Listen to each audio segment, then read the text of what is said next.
We have been keeping you up to date with all things Tommy Robinson since his imprisonment.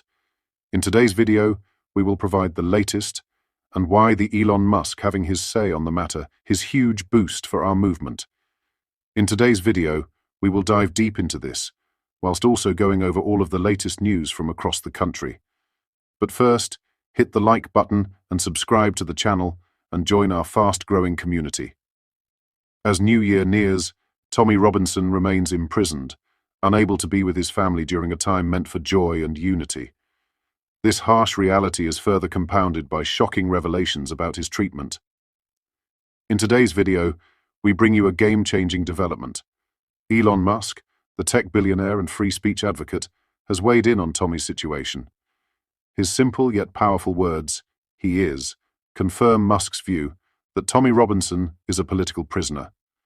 This statement came in response to a tweet highlighting that Tommy has been placed in solitary confinement. British authorities have admitted that this extreme measure is due to his high public profile and polarizing ideology. But Musk's acknowledgement has added fuel to an already blazing controversy, sending shockwaves through the political landscape. The British establishment is clearly unprepared for this alliance between a global figure like Musk and a controversial figure like Robinson. Let's unpack this. Tommy Robinson is reportedly being held under conditions meant for the most dangerous offenders. His alleged crime: sharing a video. Visitors to Robinson are also being forced to sign gag orders, legally prohibiting them from speaking about their visits. These actions raise serious concerns about the weaponization of the justice system to suppress dissent. What's more, Elon Musk's intervention shines a global spotlight on this case. By labeling Robinson a political prisoner, Musk is challenging the narrative pushed by authorities and media. His support could galvanize international attention, making it harder for the establishment to maintain its silence. The hypocrisy is undeniable. While Tommy faces solitary confinement, others, like Labour councillor Ricky Jones, accused of inciting violence against Conservatives, walk free and prepare to celebrate New Year with their families. This glaring double standard erodes trust in the justice system and fuels the argument that political alignment dictates one's treatment under the law. Elon Musk's involvement is significant. As the owner of X, his influence on free speech and justice narratives cannot be overstated. By siding with Tommy, he challenges the UK establishment and supports the fight for transparency and fairness. So, what are your thoughts on this? Do you think Musk's statement will lead to greater scrutiny of Tommy Robinson's case? And what does it say about the state of justice when such measures are taken to silence someone with dissenting views? Let me know in the comments below.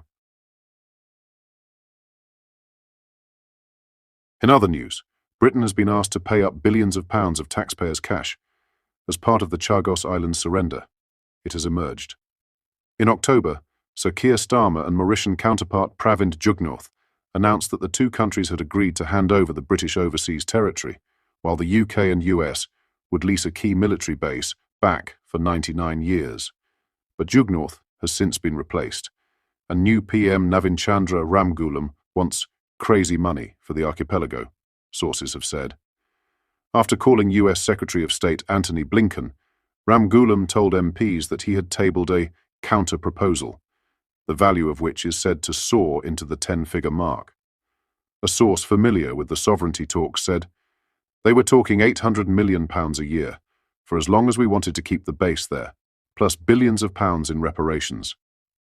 The Tories, who started the talks, balked at these sums and never signed off on a deal. And Labour are remaining tight-lipped on how much the UK has agreed to pay, or how much of the bill the US will shoulder. But after Mauritius's protests, the fee is now likely to rise further, though the Foreign Office has said an amount this high has not been considered at any point in negotiations between the UK and Mauritius, the Mail reported. The Times cites 7 unnamed ministers, aides, diplomats and lawyers involved in the case in a damning report into the Chagos surrender, which implies officials were uncomfortable with the international community's view on UK's sovereignty over the islands. In 2019, the International Court of Justice had ruled against British sovereignty over the territory, putting successive British Prime Ministers at the mercy of the international community. At one point in her brief tenure in Number 10, Liz Truss got it in the neck from African countries and South American countries, one source said. The countries had told Truss, "You want us to help you remove Russia from its illegal invasion of Ukraine, while you're illegally occupying a part of Africa, in violation of an International Court of Justice decision," prompting her to start talks with Mauritius.